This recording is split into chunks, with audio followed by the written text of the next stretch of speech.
마태복음 22장 41절에서 46절 말씀입니다. 바리새인들이 모였을 때에 예수께서 그들에게 물으시되 너희는 그리스도에 대하여 어떻게 생각하느냐? 누구의 자손이냐? 대답하되 다윗의 자손이니이다. 이르시되 그러면 다윗이 성령에 감동되어 어찌 그리스도를 주라 칭하여 말하되 주께서 내 주께 이르시되 내가 내 원수를 내 발 아래에 둘 때까지 내 우편에 앉아 있으라 하셨도다 하였느냐. 다윗이 그리스도를 주라 칭하였은즉 어찌 그의 자손이 되겠느냐 하시니 한마디도 능히 대답하는 자가 없고 그날부터 감히 그에게 묻는 자도 없더라. 아멘. 마태복음 강해 130회차입니다. 마태복음 22장 41절로 46절의 말씀을 가지고 주여라는 제목으로 함께 나누길 원합니다. 부제목은 너희는 그리스도에 대하여 어떻게 생각하느냐입니다. 얼마나 많이 외쳤던 말이 주여입니까? 주여 많이 외치셨죠? 한국교회의 부흥의 열쇠가 뭐죠? 주여 삼창하고 통성으로 기도하시겠습니다. 주여 주여 주여. 그렇게 많이 외쳐가지고 제 목소리가 지금 요즘 이렇게 돼 있고 우리 강미애 집사님 목소리도 그러십니다. 또 위험하거나 급한 일이 생기면 자기도 모르게 입에서 튀어나오는 말이 뭡니까? 주여입니다. 주여. 우리 교회에서는 지금 잘 이렇게 주여 주여 잘 안 하시는데 우리 몇 안 되시는 성도님들 중에 가장 많이 주여라는 말씀을 쓰시는 분이 계십니다. 강우찬 집사님이 그 뉘앙스와는 전혀 다른 뉘앙스로 주여를 쓰시죠. 오늘 설교는 이 주여와 관련된 내용입니다. 오늘 본문은요, 신학자들과 목사님들이 이렇게 해석하시는데요. 김계성 목사님이 이렇게 해석하십니다. 그들은 예수님의 혈통으로 그리스도의 진위를 판단하려고 했다. 예수님이 다윗의 자손으로 정말로 왕가의 자손으로 태어났는가 그 혈통을 확인하는 것으로 예수님이 메시아인가 그리스도인가 확인하려고 했다. 유명한 신학자인 도널드 칼슨은 이렇게 이야기했는데요. 예수님의 초점은 기독론에 있다. 이 기독론이 뭐냐면요. 크리스탈로즈라고 해서요. 완전하신 하나님, 완전하신 인간, 이게 기독론입니다. 예수님이 그렇게 이 땅에 오셨죠? 완전하신 하나님이시고 또 다른 한편으로는 완전한 인간의 몸으로 오신 분입니다. 역사적으로 보면은요, 교회사적으로 보면 이 기독론을 부정하면 이단이 됩니다. 예수님이 열등하신 하나님이라고 하거나 예수님이 하나님이 아니거나 이렇게 주장하면 이단이 되는 거예요. 이런 해석들을 합니다. 이렇게 맞긴 한데 약간 부족합니다. 오늘 본문과 병행 본문은요, 마가복음 12장 35절부터 37절입니다. 마가복음 12장 35절부터 37절의 말씀입니다. 찾으셨으면 제가 한번 읽어보겠습니다. 예수께서 성전에서 가르치실새 대답하여 이르시되 어찌하여 서기관들이 그리스도를 다윗의 자손이라 하느냐. 다윗이 성령에 감동되어 친히 말하되 주께서 내 주께 이르시되 내가 내 원수를 내 발 아래에 둘 때까지 내 우편에 앉아있으라 하셨도다 하였느니라. 다윗이 그리스도를 주라 하였은즉 어찌 그의 자손이 되겠느냐 하시니 많은 사람들이 즐겁게 듣더라. 누가복음 20장 41절부터 44절도 똑같은 병행 본문입니다. 마가복음에 있는 내용과 같고요. 오늘 찾아보지는 않겠습니다. 다시 마태복음 본문으로 돌아오셔서요. 이 에피소드의 세팅이 이렇게 시작되죠. 22장 41절 상반절 보시겠습니다. 바리새인들이 모였을 때에 바리새인들이 모였던 자리를 마가는 어디라고 이야기하고 있냐면 성전이라고 이야기하고 있습니다. 정확히 성전이 어딜까요? 이스라엘의 뜰입니다. 왜냐하면 그 자리가 랍비들이 이스라엘의 선생님들이 제자들을 가르쳤던 그런 자리였기 때문에 그렇습니다. 그 다음에요, 예수님은 이 바리새인들에게 질문을 하시는데요. 41절 하반절부터 42절 상반절까지입니다. 예수께서 그들에게 물으시되 너희는 그리스도에 대하여 어떻게 생각하느냐? 누구의 자손이냐? 이렇게 물으십니다. 뜻밖의 질문을 하신 거예요. 그죠? 바리새인들이 다 모여 있습니다. 율법의 대가라고 하는 성경의 전문가라고 하는 그들이 다 모여 있을 때 예수님이 이렇게 물어보시는 겁니다. 너희는 그리스도를 어떻게 생각하느냐? 누구의 자손이라고 생각하느냐? 여기서 그리스도라는 거는 헬라어고요. 히브리어로는 뭐죠? 메시아입니다. 그죠? 메시아. 그리스도나 메시아는 어떤 의미를 담고 있죠? 기름 부음 받은 자라는 의미를 담고 있죠. 이렇게 예수님께서 너희는 그리스도를 어떻게 생각해? 누구의 자손이라고 생각해? 라고 물어보시니까 바리새인들이 뭐라고 대답합니까? 42절 하반절 보실까요? 대답하되 다윗의 자손이니이다. 그들이 뭐라고 이야기했다고요? 그리스도는 다윗의 자손입니다. 다윗의 후손입니다. 라고 이야기했죠. 그들의 대답이 맞았습니까? 틀렸습니까? 그들의 대답이 맞았어요. 그죠? 그들은 성경의 전문가라니까요. 성경의 대가 중에 대가입니다. 그런 그들이 그리스도가 누군지, 메시아가 누군지, 누구의 자손으로 오실지 몰랐을까요? 알았을까요? 알았으니까 그들은 정답을 대답했겠죠. 다윗의 자손입니다라고 정답을 대답했어요. 그런데 예수님은 그들의 대답을 교정해 주십니다. 교정해 주시는데요. 43절부터 45절 보실까요? 이르시되 그러면 다윗이 성령에 감동되어 어찌 그리스도를 주라 칭하여 말하되 주께서 내 주께, 주가 두 번 등장합니다. 내가 내 원수를 내 발 아래에 둘 때까지 내 우편에 앉아 있으라 하셨도다 하였느냐? 다윗이 그리스도를 주라 칭하였은즉 어찌 그의 자손이 되겠느냐 하시니, 마가는 뭐라고 이야기하고 있냐면 이렇게 이야기하고 있는데, 마가복음 12장 36절 가보실까요? 아까 읽었던 말씀입니다. 마가복음 12장 36절입니다. 마가복음 12장 36절. 다윗이 성령에 감동되어, 그 다음에 뭐라고 되어 있죠? 친히 말하되. 친히 말했다. 다윗이 성령에 감동되어져서 친히 지금 이야기하고 있다. 이 이야기를 하면서 인용해 갖고 오셨던 말씀이 어디 말씀이냐면요. 시편 110편 1절입니다. 시 110편. 찾으셨으면 제가 한번 읽어보겠습니다. 여호와께서, 앞에 주가 여호와다, 그죠?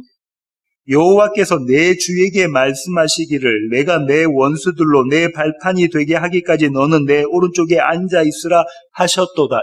이 말씀을 예수님께서 인용해 오신 거예요. 가지고 오신 거라고요. 그러면 지금 이 시가 누구의 시냐면 다윗의 시거든요.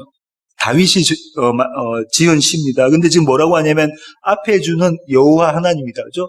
여호와 하나님께서 주님께서, 나의 주님께 말씀하시기를 이렇게 이야기하고 있는 거예요. 헬라어로는 이 주가 퀴리오스고요. 히브리어로는 저와 여러분이 너무 잘 알고 있는 아도나이입니다. 이 아도나이는 언제 쓰여졌죠? 이 아도나이는 여호와 하나님을 부를 때 썼던 이름이 아도나이예요. 이스라엘 사람들은 여호와라는 이름을 부르질 못해요. 그죠? 그래서 항상 내 주, 아도나이, 아도나이 이렇게 불렀단 말이에요. 아브라함이, 성경이 계속해서 나오는데 아브라함이 여호와 하나님을 부를 때 계속해서 이 아도나이를 씁니다. 내 주여, 내 주여. 지금 누가 그렇게 불렀다는 거죠? 다윗이 예수님을, 그리스도를 보고 내 주여라고 이야기했다는 거죠. 이 말씀을 우리가 정리해보면 이런 겁니다. 그리스도는 누구라는 거죠? 하나님이라는 거예요. 그죠? 아도나이라는 말씀을 갖고 오셨다는 것. 그리고 또 한편으로는 뭐가 있냐면 다윗이 그리스도를 누구라고 불렀다는 거예요.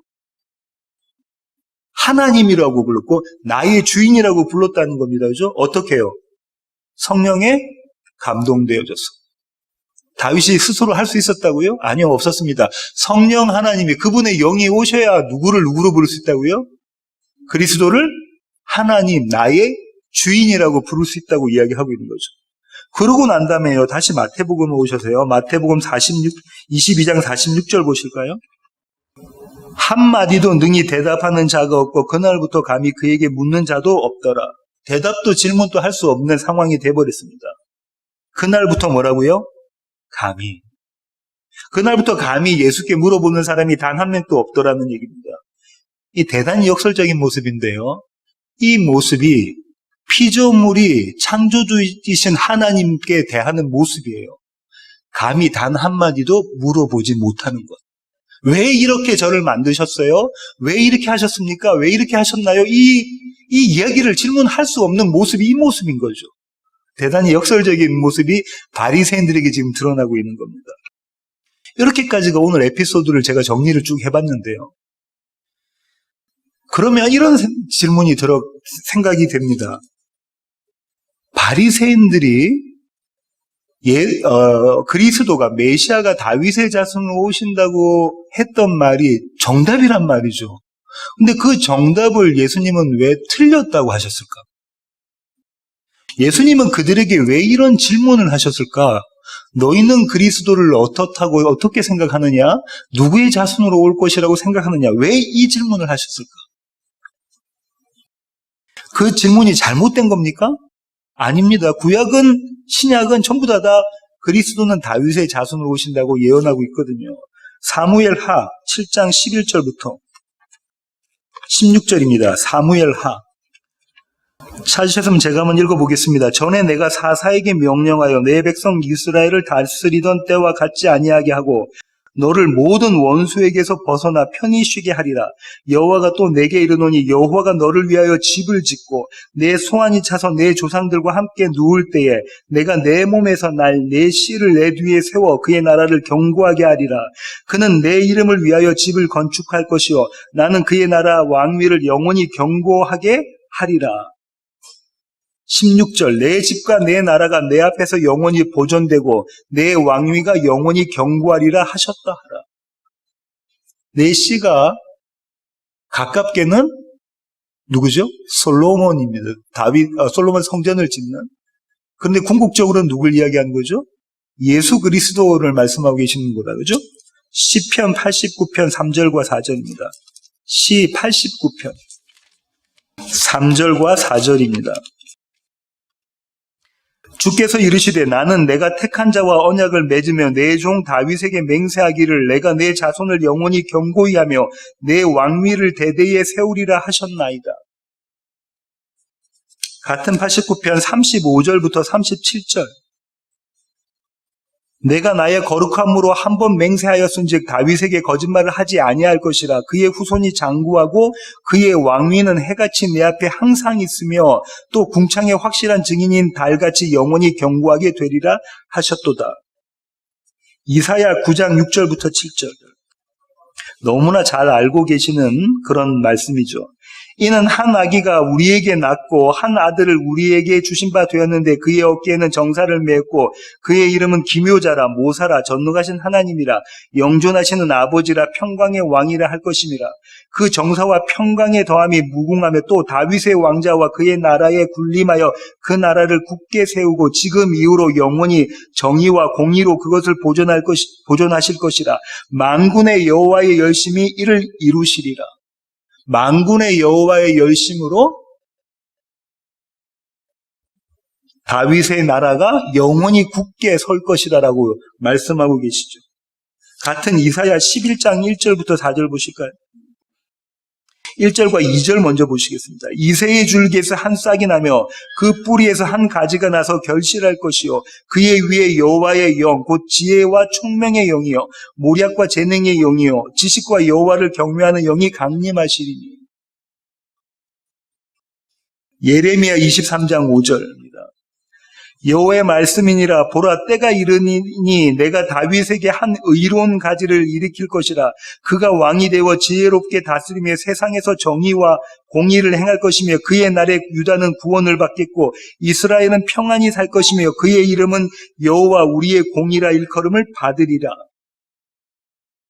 한 군데가 아니고요. 구약의 전체에 계속해서 이야기되고 있는 게 뭐냐면 그리스도 메시아는 누구의 자손으로 오실 것이다? 다윗의 자손으로 오실 것이다. 신약은 어떤가 볼까요? 마태복음 1장 1절 보십시다. 마태복음 1장 1절. 다 외우시는 구절이다, 그죠? 마태복음 1장 1절입니다. 아브라함과 다윗의 자손 예수 그리스도의 계보라, 족보라. 누구의 자손? 다윗의 자손. 누가복음 1장 32절 가보실까요? 그가 큰 자가 되고 지극히 높으신 이의 아들이라 일컬어질 것이요 주 하나님께서 그 조상 다윗의 왕위를 그에게 주시리니. 계속해서 이 얘기가 나오는 거잖아요. 바울은 이렇게 이야기합니다. 로마서 1장 3절부터 4절. 로마서 1장 3절부터 4절. 그의 아들에 관하여 말하면 육신으로는 다윗의 혈통에서 나셨고 성결의 영으로는 죽은 자들 가운데서 부활하사 능력으로 하나님의 아들로 선포되셨으니 곧 우리 주 예수 그리스도시니라. 계시록 3장 7절. 빌라델비아 교회의 사자에게 편지하라. 거룩하고 진실하사 다윗의 열쇠를 가지시니 곧 열면 닫을 사람이 없고 닫으면 열 사람이 없는 그가 이르시되. 5장 5절, 같은 계시록 5장 5절입니다. 장로 중에 한 사람이 내게 말하되 울지 마라. 유대 지파의 사자 다윗의 뿌리가 이겼으니 그 두루마리와 그 7인을 떼시리라 하더라. 마지막으로 계시록 22장 16절. 22장 16절입니다. 찾으셨으면 제가 한번 읽어보겠습니다. 나 예수는 교회들을 위하여 내 사자를 보내어 이것들을 너희에게 증언하게 하였노라. 나는 다윗의 뿌리요 자손이니 곧 광명한 새벽별이라 하시더라. 예수님이 지금 천상에서 사도 요한을 보며 그의 사랑하시는 제자를 보며 뭐라고 말씀하시냐면 나 예수는 이렇게 말씀하고 계시잖아요. 그러면서 뭐라죠? 나는 다윗의 뿌리요 자손이다. 제가 쭉 살펴봤는데요. 처음부터 마지막까지 성경은 전부 다 예수 그리스도를 다윗의 자손이라고 이야기하고 있다고요. 완전하신 하나님으로 오신 분, 완전한 인간으로 오신 분으로 그분을 소개하고 있습니다. 그렇다면 바리새인들의 이 대답이 틀리지 않았어요. 다윗의 자손으로 그리스도가 오실 것이라는 이 대답이 틀리지 않았습니다. 그죠? 그런데 주님은 왜 그들의 대답이 잘못되었다고 말씀하셨을까요? 왜 주님은 이런 질문을 그들에게 하셨을까요? 당시 이스라엘 사람이라면 삼척동자라도 샤나고 루카스 정도는 안 되지만 조금 더 크면 다 알만한 조그만 어린아이라도 다 알만한 그 질문을 왜 이 바리새인들, 성경에 능통한 자, 성경의 전문가들에게 질문을 하셨을까요? 지금부터 그 대답을 한번 찾아보겠습니다. 오늘 본문은요, 마태복음 22장에 나와 있는, 22장 마지막 부분에 나와 있는 오늘 이 본문은요, 그 앞에 세 가지 논쟁이 있었습니다. 그죠? 그 다음에 그 앞에는 세 가지 비유가 있었어요. 세 가지 비유, 세 가지 논쟁 다음에 오늘 본문이 있는 거거든요. 근데 그 비유의 시작이 어떻게 되냐면요, 마태복음 21장 23절로 가시겠습니다. 마태복음 21장 23절이에요. 예수께서 성전에 들어가 가르치실새 대제사장들과 백성의 장로들이 나와 이르되 네가 무슨 권위로 이런 일을 하느냐, 또 누가 이 권위를 주었느냐. 이미 우리가 살펴봤다, 이 구절에 대해서요. 그죠? 예수님께서 예루살렘에 입성하시고 이제 마지막 유월절을 거기서 보내시고 십자가에 달려 돌아가실 거 있잖아요. 유월절의 어린 양으로. 근데 그때 마지막 때에 성전에서 가르치시는 거예요. 이 성전에서 가르치실 때 누가 나오죠? 그 성전의 주인공들이 나옵니다. 주인이라고 자칭하는 그 사람들이 다 나와서 예수님께 이런 질문하는 거죠. 네가 도대체 무슨 권위로 여기서 이렇게 다른 사람들을 가르치고 병을 고치고 하느냐? 누가 너에게 이런 권세를 주었느냐? 다른 말로 말하면 네가 누구길래 여기서 이따위 행동을 하느냐라고 물어보는 거죠. 네가 누구길래 도대체? 예수님은 그때의 그들의 질문에 어떻게 대답하십니까? 그래? 그럼 너희가 이 질문에 대답하면 나도 대답해 줄게. 침례 요한의 권위가 하늘로부터 왔니? 아니면 사람에게서 났니? 그러니까 그들이 뭐라죠? 대답을 못합니다. 하늘로부터 왔다고 하면 왜 그를 믿지 않았느냐? 그가 증거한 나 예수를 왜 믿지 않느냐라고 예수님께서 말씀하실 거고, 만약에 사람으로부터 왔다고 하면 어떻게 되죠? 사람들이 요한을 누구로 보고 있으니까? 선지자로 보고 있으니까, 돌에 맞아 죽게 생겼으니까 우리는 모른다라고 대답을 합니다. 그 질문을 회피해 버리죠. 그러자 예수님께서 그럼 나도 너에게 대답하지 않겠다라고 하시면서 주신 비유가 세 가지입니다. 그 비유가 포도원 주인과 그 두 아들의 비유입니다. 그죠? 그 다음 비유가 선한 포도원의 주인과 악한 농부들의 비유입니다. 그죠? 세 번째 비유가 혼인잔치, 저와 여러분이 너무나 잘 알고 있는 혼인잔치의 비유예요. 이 세 가지 비유를 던지시면서 보냄받은 메시아의 모습과 그 메시아를 받아들여야 하는 이스라엘이 그와는 정반대의 모습으로 메시아를 잡아 죽이는 그림이 그려져 있죠. 그들이 왜 그랬을까요? 루카스가 설교를 잘 듣고 잘하고 그럴까요? 그들이 왜 그랬을까요? 그들의 기대와 그들의 원함과 다른 메시아 그리스도였기 때문에 그렇습니다. 그렇죠? 이 세 가지 비유를 주시고 난 다음에 그 다음에 이제 세 가지 논쟁이 나옵니다. 이스라엘의 대표 선수들이 다 모이는 거예요. 첫 번째 대표 선수들은 바리새인들과 헤롯 당원입니다. 22장 17절 보시겠습니다. 마태복음 22장 17절입니다. 그러면 당신의 생각에는 어떠한지 우리에게 이루소서. 가이사에게 세금을 바치는 것이 옳으니까 옳지 아니하니까. 가이사에게 세금을 바치는 게 옳습니까? 아니면 바치지 않는 것이 옳습니까? 라고 물어보죠. 그때 예수님이 뭐라고 말씀하시냐면요. 그래? 그러면 동전 한 개 가져와봐. 그래서 그들이 동전을 한 개 갖고 와서 그들의 손바닥 위에서 펴죠. 그럼 그 동전에 누구의 그림이, 누구의 형상이 그려져 있니? 라고 물어보십니다. 그들의 대답이 뭐죠? 가이사의 형상입니다. 그래? 그럼 가이사의 것은 가이사에게, 하나님의 것은 하나님께 드리라라죠. 그 얘기를 제가 설교 시간에 말씀드렸죠. 그들이 내밀 수 있는, 예수님께 내어밀 수 있는 그들의 형상은 뭐라고요? 그들이 믿고 있는 겁니다. 그들의 하나님은 가이사였다는 거예요. 그들은 성경의 전문가라고 하고 하나님을 열심히 섬긴다고 하는 그들의 손에 붙잡고 있었던 것은 가이사였습니다. 세상이었죠? 물질이었습니다. 재물이었죠? 다시 말하면 그들 자신이었습니다. 내가 믿고 있는 하나님은 납니다. 이렇게 이야기한 거죠. 두 번째 대표 선수들이 오는데요. 두 번째 대표 선수들은 사두개인들입니다. 그죠? 22장 28절 보시겠습니다. 22장 28절. 그런즉 그들이 다 그를 취하였으니 부활 때의 7 중에 누구의 아내가 되리까? 이들이 가정을 하죠. 자기 주위에 이런 사람들이 있었다고 하면서 가정을 합니다. 맏형이 죽었어요. 형수가? 그 동생이 형수와 결혼해서 형의 씨를 남겨줘야 되잖아요. 형사 취수법입니다. 그렇게 해서 누구까지 죽었어요? 전부 다 죽었어요. 몇 형제가? 7 형제가 다 죽었어요. 그럼 부활할 때에 그 여인은 누구의 아내가 될 겁니까? 라고 질문을 하죠. 그때 주님께서 뭐라고 말씀하시냐면요. 29절 보실까요? 예수께서 대답하여 이르시되 너희가 성경도 하나님의 능력도 알지 못한 거로 오해하였도다. 뭘 몰랐다고 합니까? 성경을 몰랐다고 해요. 사두개인들이 누구라고요? 제사장들이라니까요. 사독의 후손들입니다. 그 유명한 사독의 후손들. 다윗이 그렇게 좋아했던 사독 제사장의 후손들이에요. 그 대단한 가문의 후손들한테 예수님 뭐라고 말씀하시냐면 너희가 성경도 알지 못하고 하나님의 능력도 모른다는 거예요.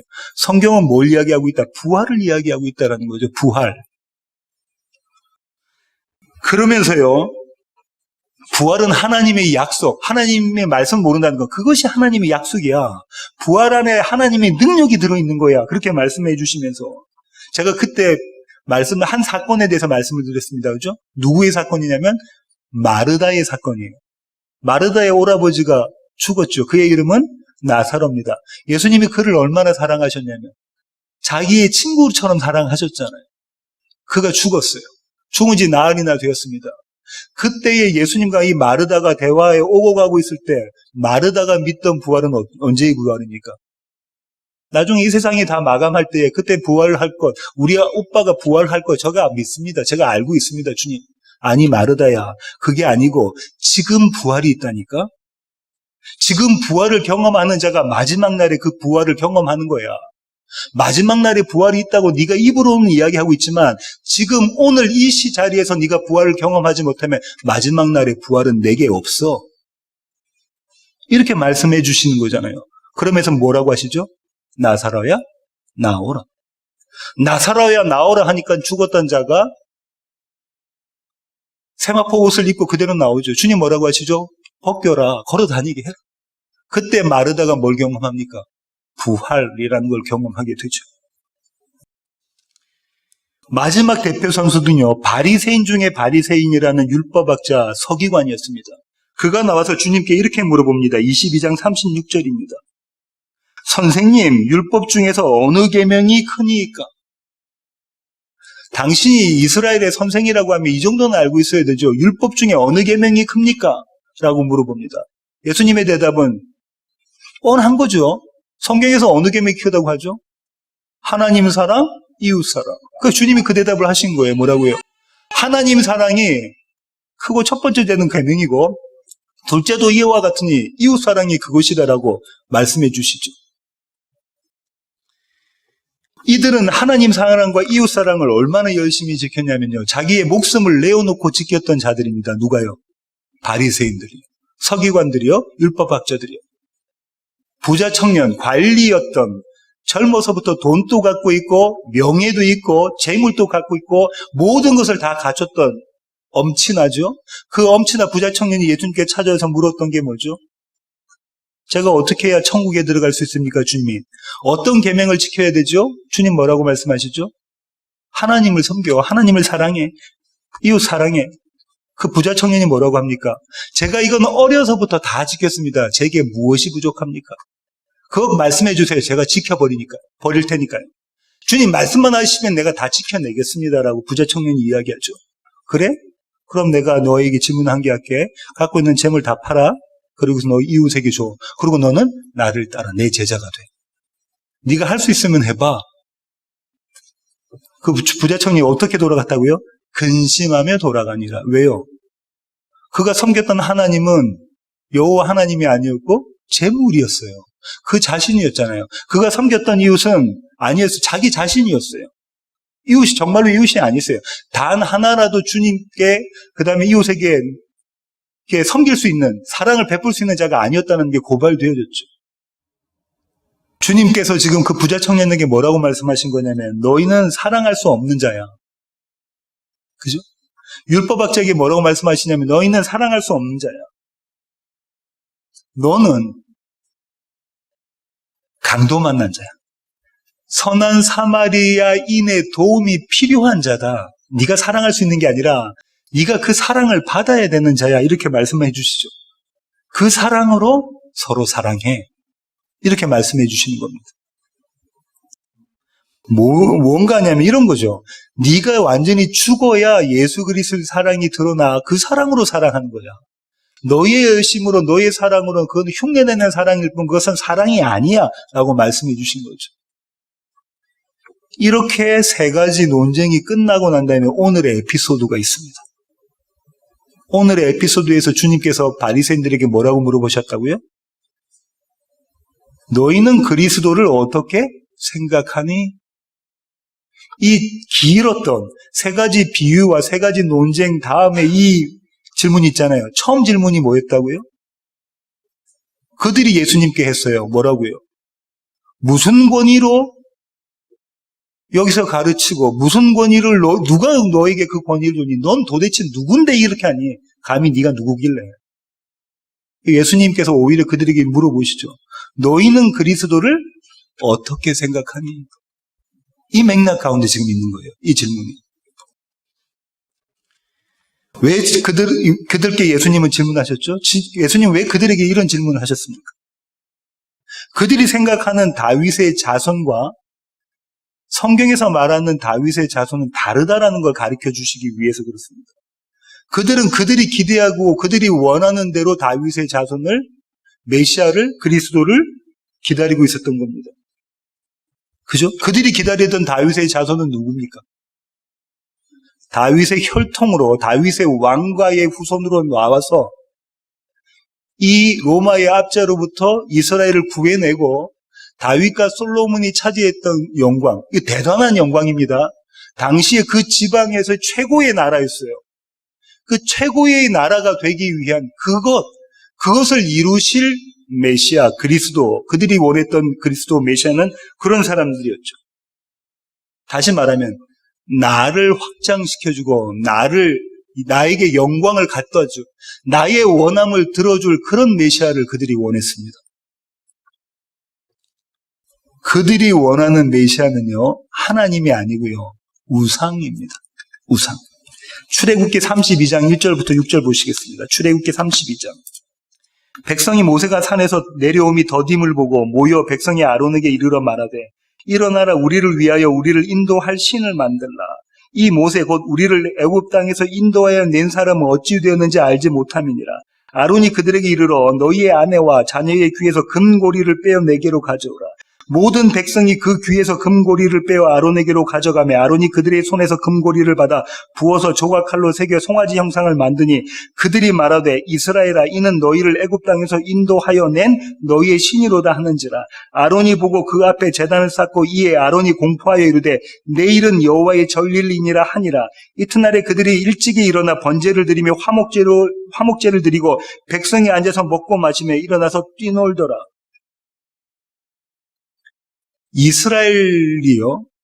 이스라엘이 그들의 귀에서 뭘 꺼냈다고요? 금. 이 귀에 뚫려져 있던 귀고리는 어떤 의미인 줄 아시죠? 내가 당신에게 순종하겠다라는 의미입니다. 이걸 끄집어내서 뭘 해요? 송아지를 만들어요. 황금 송아지를 만들어요.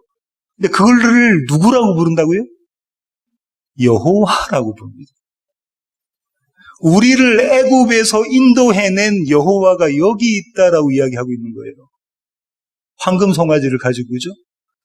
우리를 애굽에서 인도해낸 여호와가 여기 있으니까 우리가 기쁘게 즐겁게 뭘 지내요? 번제도 지내고 화목제도 지내고 마치 여호와 하나님께 제사 지내듯이 다 지낸다는 거예요. 이 황금 송아지가 부자 청년에게는 재물이었습니다. 저와 여러분에는 이 황금 송아지가 어떤 모습으로 드러날지는 몰라요. 저에게는 목회일지도 몰라요. 이 황금 송아지. 이 신앙이 주여의 신앙입니다. 주여.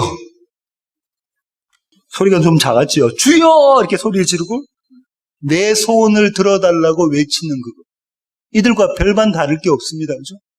황금 송아지 만들어 놓고 우리를 구원해낼 그리고 우리를 앞으로 가나안 땅, 약속의 땅으로 인도해 갈 그 여호와. 황금 송아지를 보고. 급한 일 생기면 우리는 부적같이 주여를 외칩니다. 주여, 주여. 이들과 별반 다를 바 없는 모습인 거죠. 근데 이 모습은 참 메시아의 모습이 아니었던 거예요. 하나님은 메시아를 어떻게 보내신 거냐면 당신의 작정과 약속을 성취하기 위해서 메시아를 이 땅에 보내셨습니다. 하나님의 창세전 언약 다시 한번 찾아보겠습니다. 에베소서 1장 3절과 4절입니다. 에베소서 1장 4절과 5절 보겠습니다. 곧 창세전에 그리스도 안에서 우리를 택하사 우리로 사랑 안에서 그 앞에 거룩하고 흠이 없게 하시려고 그 기쁘신 뜻대로 우리를 예정하사 예수 그리스도로 말미암아 자기의 아들들이 되게 하셨으니 이 약속을 지키시기 위해서 언제 만들어졌던 약속이라고요? 창세전에 누가 누구하고 만들어지신 약속이라고요? 하나님 스스로의 약속입니다. 이때는 우리가 태어나기도 전이에요. 이 세상이 만들어지기도 전에 창세전에 그분이 스스로 하셨던 그 약속을 성취하시기 위해서 누구를 보내십니까? 메시아를 보내시는 거죠. 그럼 자 보십시오. 예수님이 오늘 바리새인들에게 인용하셨던 그 시편 110편은 어떤 의미였는지 다시 한번 돌아가 볼게요. 시편 110편입니다. 시 110편. 짧으니까 1절부터 7절까지를 제가 한번 다 읽어보겠습니다. 여호와께서 내 주에게 말씀하시기를 내가 내 원수들로 내 발판이 되게 하기까지 너는 내 오른쪽에 앉아 있으라 하셨도다.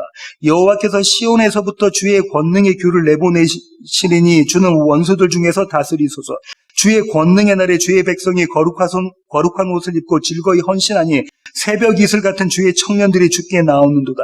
여호와는 맹세하고 변하지 아니하시리라. 이르시기를 너는 멜기세덱의 서열을 따라 영원한 제사장이라 하셨도다. 주의 오른쪽에 계신 주께서 그의 노하시는 날에 왕들을 쳐서 깨뜨리실 것이라. 문 나라를 심판하여 시체로 가득하게 하시고 여러 나라의 머리를 쳐서 깨뜨리시며 길가의 시냇물을 마심으로 그의 머리를 드시리로다. 이스라엘은 이 말씀을 가지고 메시아 오기를 소망했습니다. 왜죠? 문 나라를 물리치시고 모든 적군들을 다 깨뜨리시고 그들을 들어서 쓰실 것이다. 누가 오시면? 메시아가 오십니다. 그리스도가 오십니다. 물론 그들의 이야기는 맞습니다. 마지막이 세상이 완성될 그때에 주님을, 예수 그리스도를 주로 믿지 않았던 모든 자들은 멸망당하게 되어져 있죠. 사망 가운데 빠지게 되어져 있습니다. 그러나요, 이 말씀이 저와 여러분, 다시 말해 교회 성도에게 주신 말씀이라면 여기서 깨뜨려져야 될 게 뭡니까? 여기서 무너져야 될 게 뭐죠? 나예요. 내가 깨어져야 되고 내가 무너져야 됩니다. 주님께서 반드시 당신의 열심으로 그 일을 하실 것이다라는 거예요. 하나님의 백성들과 새벽 이슬 같은 주의 청년들에게 요구되어진 게 뭐죠? 헌신입니다. 이 헌신이 아까 말씀 보았던 출애굽기 32장에서 고스란히 드러나죠. 출애굽기 32장 26절부터 29절 보시겠습니다. 출애굽기 32장 26절부터 보실게요. 이에 모세가 진문에 서서 이르되 누구든지 여호와의 편에 있는 자는 내게로 나오라 하며 레위 자손 택한 자들입니다. 다 모여 그에게로 가는지라. 모세가 그들에게 이르되 이스라엘의 하나님 여호와께서 이렇게 말씀하시기를 너희는 각각 허리에 칼을 차고 진 이문에서 저문까지 왕래하며 각 사람이 그 형제를, 각 사람이 자기의 친구를, 각 사람이 자기의 이웃을 죽이라 하셨느니라. 잔인해도 이런 잔인한 하나님이 없어요. 그죠? 누굴 죽이라고 합니까? 친구 죽이고, 이웃 죽이고, 형제 죽이고, 부모 죽이라고 하는 거예요. 하나님의 반대편에 서 있었던 자들을 죽이라는 거예요. 황금 송아지를 여호와 하나님으로 섬기고 제사드렸던 그 자들을 다 죽이라고 하는 거예요. 레위 자손이 모세의 말대로 행하며 이들이 백성 중에 3,000명가량이 죽임을 당하니라. 이날에 모세가 이르되 각 사람이 자기의 아들과 자기의 형제를 쳤으니, 무슨 말이에요? 자기의 아들과 자기의 형제를 죽였으니 오늘 여호와께 헌신하게 되었느니라. 그가 오늘 너에게 복을 내리시리라. 대단히 잔인하신 하나님이다. 그죠? 네 형제, 네 자매, 네 이웃을 쳐 죽였으니 네가 오늘 헌신했다. 내가 너에게 복 주겠다. 이 문자 그대로 해석하면 안 되겠다. 그죠? 여기서 이들이, 레위인들이 죽였던 자기 형제와 자기 부모는 누굽니까? 나예요, 나. 내가 황금 송아지를 가지고 나의 하나님 여호와라고 그렇게 소리 지르고 주여라고 불렀던 그 나. 참 하나님이 아닌 거짓 하나님을 하나님으로 여기고 그렇게 섬겼던 그 나. 그 나를 죽이라는 거예요. 그 나를 죽인 자에게 주님이 뭐라고 말씀하시죠? 너희가 헌신하였도다. 헌신은 이겁니다. 교회 와서 열심히 섬기고 마룻바닥 하지 말라는 게 아닙니다. 선교 열심히 나가고 헌금 열심히 하고 이게 아니라 헌신은 뭐라고요? 내가 죽는 거예요. 내가 죽는 게 헌신입니다.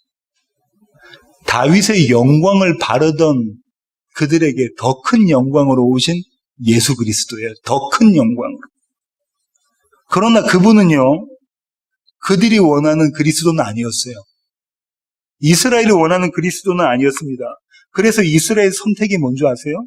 마태복음 26장 3절부터 5절입니다. 그때의 대제사장들과 백성의 장로들이 가야바라 하는 대제사장의 관정에 모여 예수를 흉계로 잡아 죽이려고 의논하되 말하기를 밀란이 날까 하노니 명절에는 하지 말자 하더라.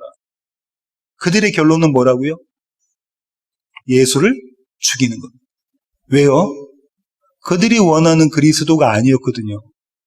그들이 원하는 메시아가 아니었어요. 그러니까 마땅히 잡아 죽여야 되는 거예요. 이런 그들에게 베풀어 주신 하나님의 은혜가 어떤 모습이냐면요. 사도행전 32장 26절부터 29절입니다. 사도행전 2장 36절부터 42절.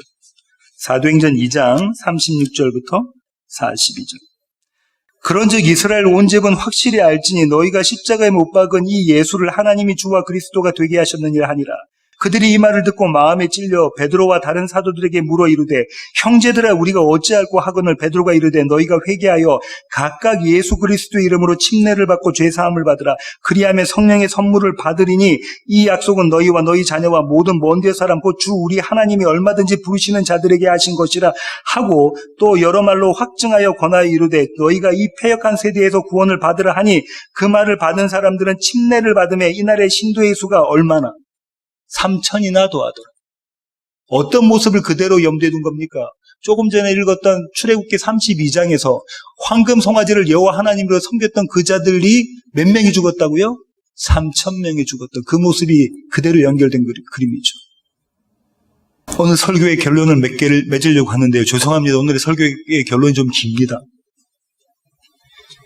너는 그리스도에 대해서 어떻게 생각하니? 라는 질문을 받은 한 여인이 있어요. 한 여인이 있는데요. 그 여인은 자기 삶 가운데서 3번의 사건을 통해 예수님을 그리스도라고 메시아라고 선언합니다. 첫 번째 사건은요, 누가복음 8장 1절부터 3절입니다. 누가복음 8장 1절로 3절. 그 후에 예수께서 각 성과 마을에 두루 다니시며 하나님의 나라를 선포하시며 그 복음을 전하실새 12 제자가 함께 하였고 또한 악귀를 쫓아내심과 병고침을 받은 어떤 여자들 곧 7 귀신이 나간 자 막달라인이라 하는 마리아와 헤롯의 청지기 구사의 아내 요한나와 수산나와 다른 여러 여자가 함께 하여 자기들의 소유로 그들을 섬기더라. 여기서 어떤 여인이 등장하냐면요, 7 귀신 들렸다가 고침을 받은 여인이 등장하죠. 그의 이름이 뭐라고요? 마리아입니다. 그가 어느 지방 사람이라고요? 막달라. 마리아는 어떤 뜻이라고요? 쓴물, 쓰다, 말하라는 뜻이라고 그랬잖아요. 이 마리아, 자기 인생이 쓴 사람이에요. 그 사람을 7 귀신이 들렸던 그 사람을 주님께서 고쳐주셨잖아요. 주님께서 그 여인에게 물어보십니다. 내 손 안에 들어있는 형상이 누구의 것이니?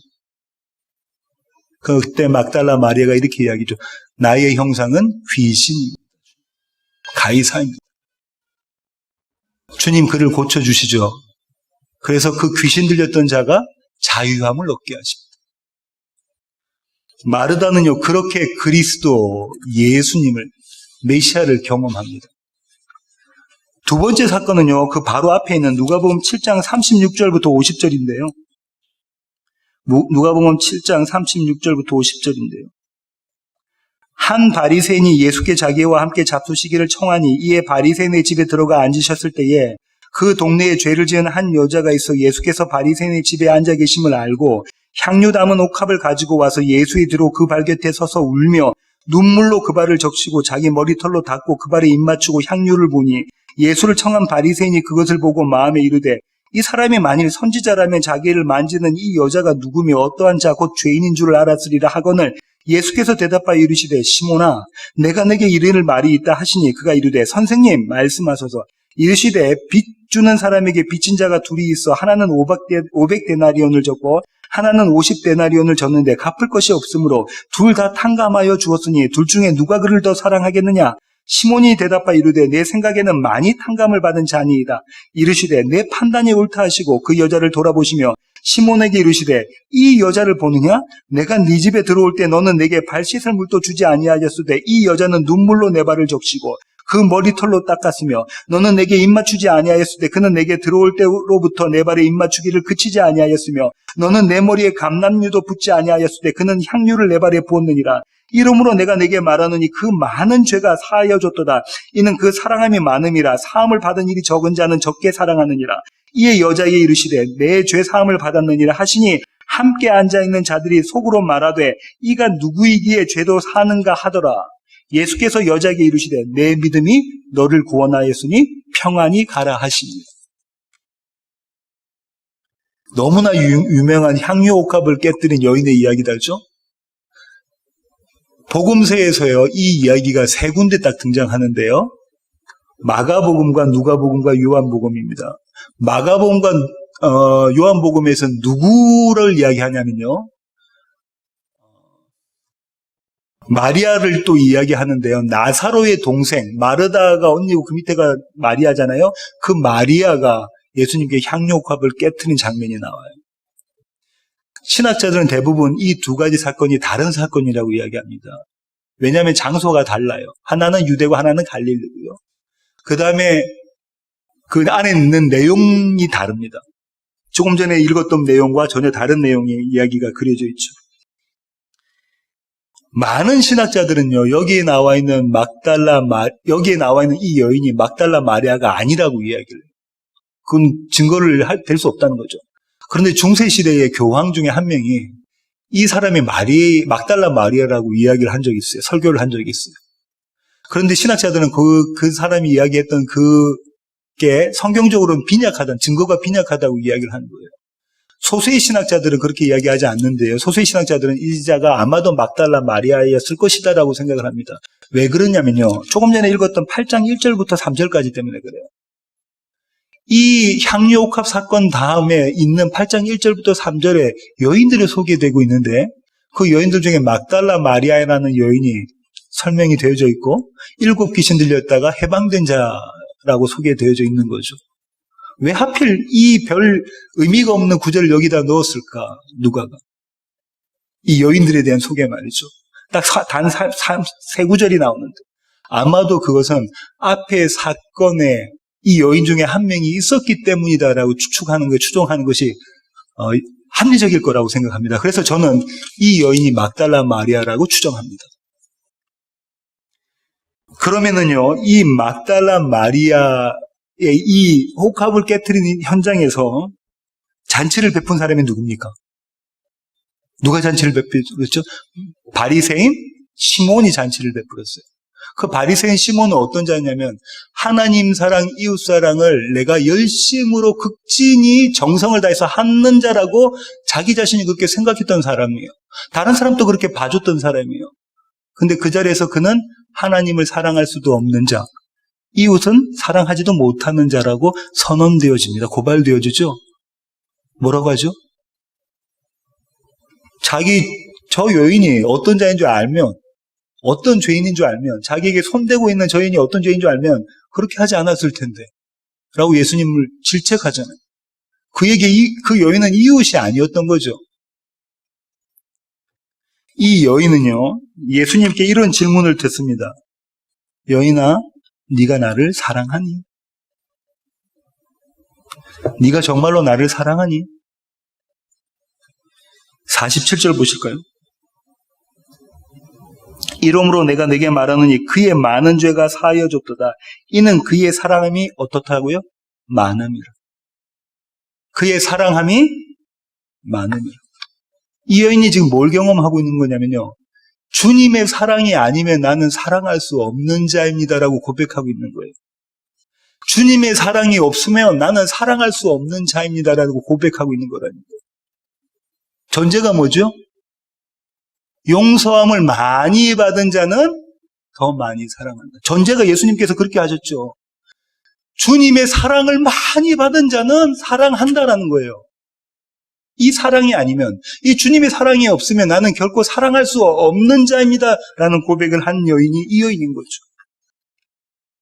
그녀는 그렇게 그리스도 메시아를 경험합니다.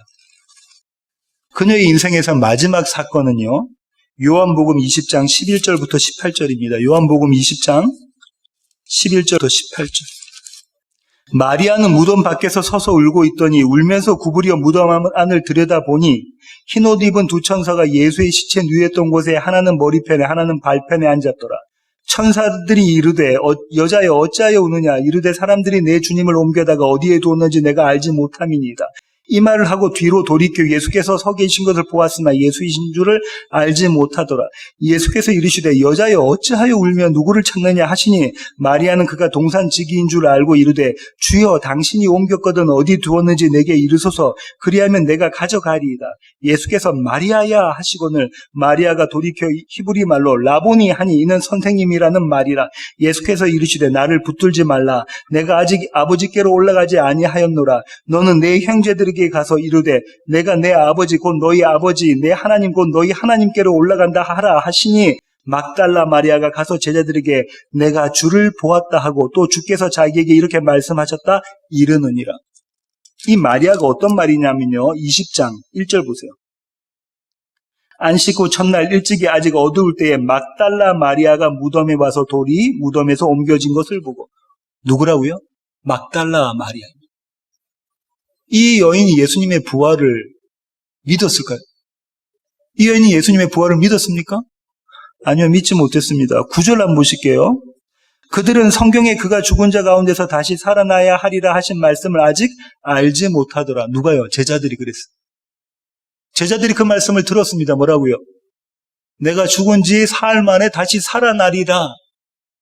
아무도 그 선생님의 말씀을 믿지 못했습니다. 이 여인도 믿지 못해서 거기 가 있는 거예요.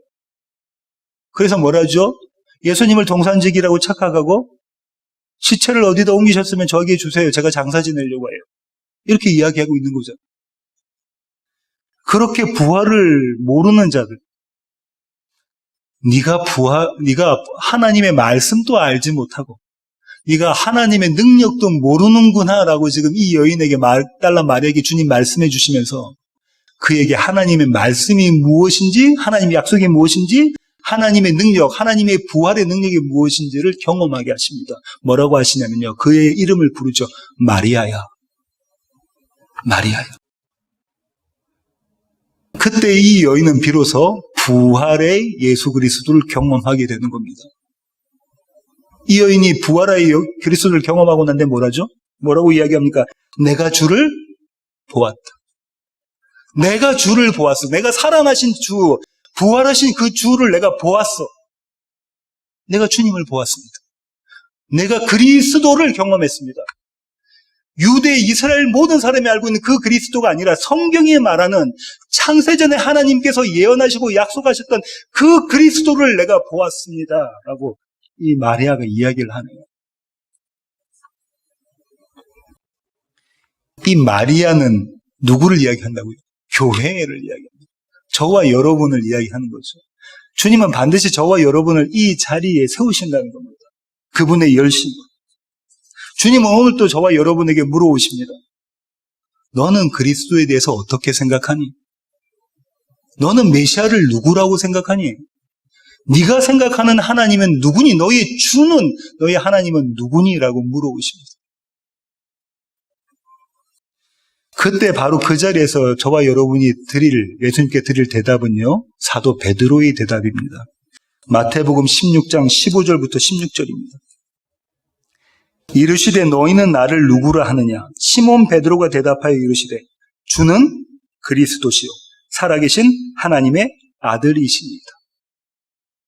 베드로가 뭐라고 대답했다고요? 주는 그리스도시요 살아계신 하나님의 아들이십니다. 주는 그리스도시요 살아계신 하나님의 아들입니다. 이후에 베드로가 실패 안 합니까? 실패하죠. 성령 받고 나서는 실패 안 합니까? 실패하죠. 바울의 책망을 듣잖아요. 계속해서 넘어지고 쓰러지고 실패하는 모습이지만 주가 그리스도시고 살아계신 하나님의 아들이신 그분이 이 베드로를 붙잡고 가시는 거예요. 그것을 알고 있기 때문에 베드로의 신앙 고백이 참 신앙 고백인 겁니다. 이 모습이요, 저와 여러분이 불러야 되고 외쳐야 되는 주여의 모습입니다. 주여. 주는 그리스도시고 살아계신 하나님의 아들이십니다. 이 고백으로 세워지는 교회 모든 가족이기를 원합니다. 기도하시겠습니다. 주님, 그렇습니다. 너는 그리스도가 누구라고 생각하니? 어떻게 생각하니? 너의 하나님은 누구니? 라고 물어보실 때에 저희들의 대답은 이 바리새인들과 서기관들과 사두개인들과 이 여인과 별반 다르지 않습니다. 하지만 주님, 이런 저희들을 붙잡아서 주는 그리스도시요 살아계신 하나님의 아들이십니다를 매일매일 고백하게 하시는 주님의 열심과 주님의 일하심이 우리에게 은혜입니다.